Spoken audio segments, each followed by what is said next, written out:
Hello, dear students. Welcome to I-Fal. My name is Teacher Nikki, and I am here to have another video lesson with you. So I am so excited to talk about a new topic for you today that will help you understand and construct better sentences using the English language. I know that these lessons will be very helpful for you to communicate using the English language that are grammatically correct and properly constructed, considering that we will be talking about some grammar topics. So I want you to concentrate on our lesson today, pay attention to our sample sentences, and please practice them very well even after the class. So let's go ahead and start our lesson.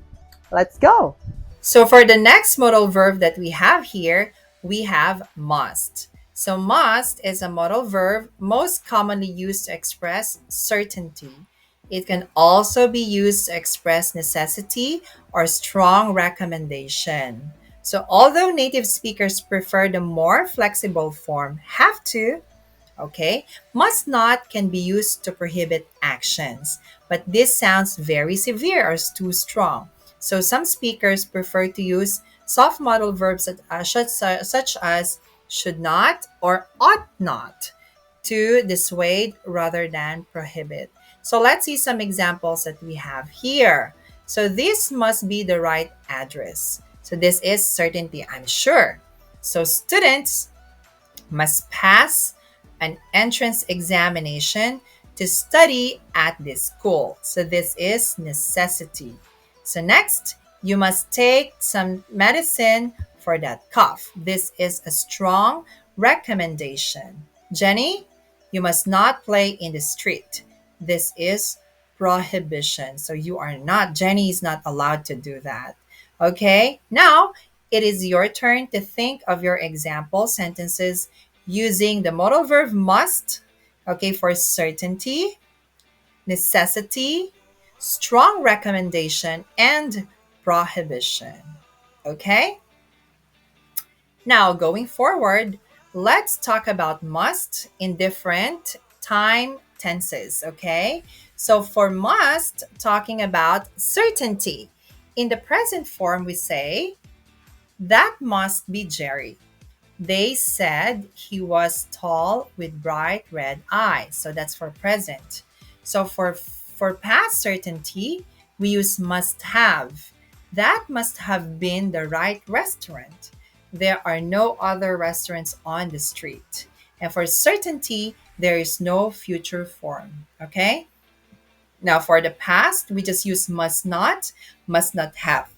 Okay? So, in this case, when we talk about certainty, we can also use have to. All right, next, must not is for prohibition. Okay? So, since this is must not, it is always negative. And prohibition usually refers to the near future. Like, for example, here, you must not swim in that river. It's full of crocodiles.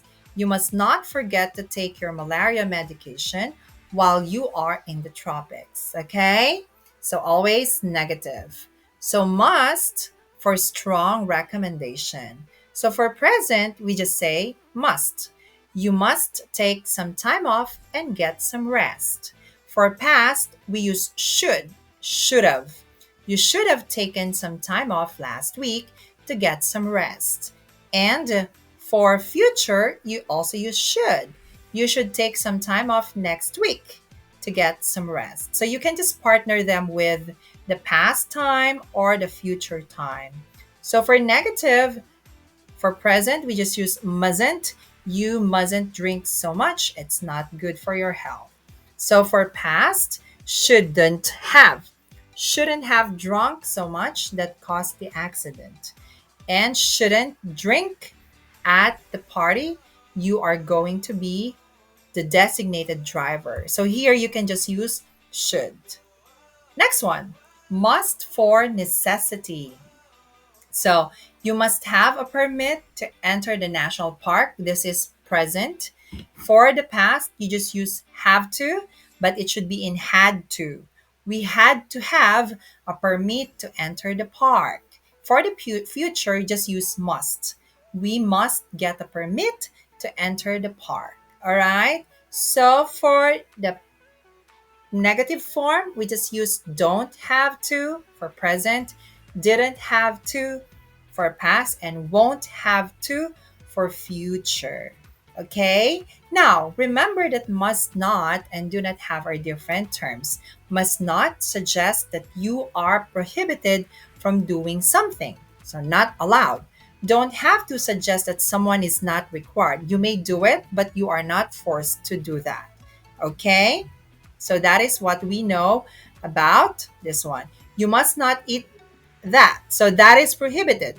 You don't have to eat that. So that you can eat it if you want to, but it's not very necessary. Okay?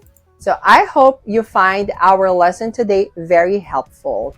So as I always say, the secret in making your communication skills in English better is constant practice. So I want you to please keep on practicing all the lessons that we've had in the past and even this present lesson. So I know that you can do it really well and you'll improve yourself eventually. So just keep believing in yourself and practice more, okay? Now, please stay tuned to our more lessons here in I-Fal, and please visit our website that I will flash on the next screen. I also encourage you to please subscribe to our classes because we have a lot of amazing teachers that will help you and guide you in improving your English skills. So once again, this is Teacher Nikki. So I'll just see you again on the next classes and video lessons that we're going to have. I know that we will have more amazing lessons in the future. So stay tuned and good luck. Study harder and I'll see you next time. Bye.